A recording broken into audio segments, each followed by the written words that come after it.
Then soon thereafter, General Lee would be posted on the Virginia Monument in the clearing about a mile from here. Looking back at him, General Lee's monument was dedicated in 1917. That would be about 21 years later. But for eternity, for those that are able to discern, the two generals are looking across this pivotal moment in American history, just frozen in time. And the area is of high tide is, it's almost like a YouTube clip that's put on a loop and it keeps playing. It's going on all the time, reminding us this is where the nation shifted from union to nation. This is where we became a nation. Lincoln said in the Gettysburg Address, he called our country a nation for the first time. He was the first president to ever refer to our country as a nation in a modern sense. And the Gettysburg Address was the first time that happened. He used it 5 times. In his inaugural address, 2 years earlier, he referred to the country as a union 22 times. Here at Gettysburg, he didn't use the word union, he used the word nation. And his speech is really reflecting what he's trying to reflect allegorically is that Gettysburg represents the death of the Union and the birth of the nation right here. This is where we became a nation. Today we use the word nation frequently. National parks, national monuments, national cemeteries. In modern times, National Public Radio, National Weather Service, National Health Care, National Football. No one used the word nation before the Gettysburg Address. And so we went from a loose union, almost like the European Union, that where each state was a separate country that joined a union, to a strong central government. Railroads and telegraph made that possible.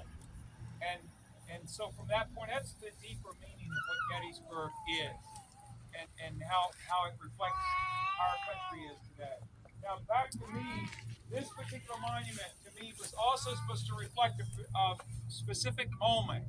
After Pickett's charge was repulsed, General Meade rode to the top of this ridge. He'd been behind the lines trying to bring up reinforcements and shore up other parts of the line. He went over to Cemetery Hill, for instance, and he talked to the 11th Corps commanders over there. And he told Carl Schurz, the 11th Corps commander, he told Osborne, who commanded the artillery, he asked him, can you hold? Because he knew the attack was going to get hit here. And the 2nd Corps, the Cloverleafs, needed the troops on their right to hold also. And they assured him that they could. So he did that. He also went to Powers Hill. Powers Hill is visible from here. If you see the cupola of the visitor center, and then to the right of it, directly to the right of it, the highest wooded hill to the right of it. That the highest point immediately to the right of it, that's Powers Hill. There was a signal station there that communicated with flags and by day and torches by night. They would waggle and there were signals that they would communicate, and you had a cipher disc if you were receiving the signal. You could turn the disc and that would tell you that's the letter H or letter L, depending on which way the flag went.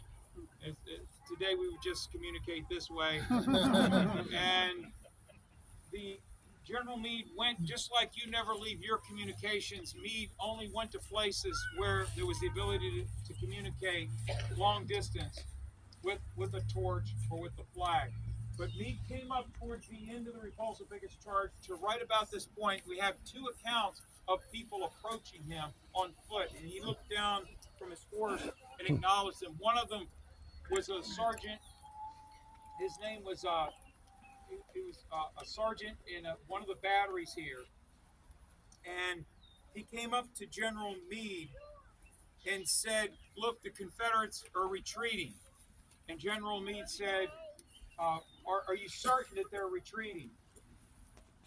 And the man said, yes, look at the battle flags that we've captured. Meade said, I don't care about the battle flags. Are they on the retreat? And his name was Sergeant Egan. And Egan, at that point, realized he was talking to the commander of the United States Army. And Meade was a little bit irritable, but I think what Meade was telling him was, quit focusing on celebrating. Make sure they retreated. Go back to what you were doing. And there was another instance of an officer up here by the name of Campbell, representing Winfield Scott Hancock. He came up to about this point, and he spoke up to General Meade. He said that Hancock was wounded. Well, that was critical information because Hancock had been briefed the night before that if the attack occurred here, on how to conduct a counterattack and pursue. There was a gap in the Confederate line a half a mile wide. So if you could advance across the field towards that gap, it would draw Confederates to your right and left to that point. It would resect the flanks and allow the Union to get around and cut off the Confederate retreat. You've got a gap in the line. You can't easily repair that. Hancock was wounded, Campbell said. That would have been not very good news. Not only from a personal level, but strategic level, that was very bad news because now there was nobody to lead the counterattack. That's one of the reasons why the counterattack fizzled out. So that moment then is frozen in time forever. Him riding up here and making those comments, and probably many more that we don't know about. So I'm looking at the clock. We still have a few minutes. We'll end at the angle. So I'll go back and take the lead, and we're headed over to the very epicenter of our story. The very epicenter of our story.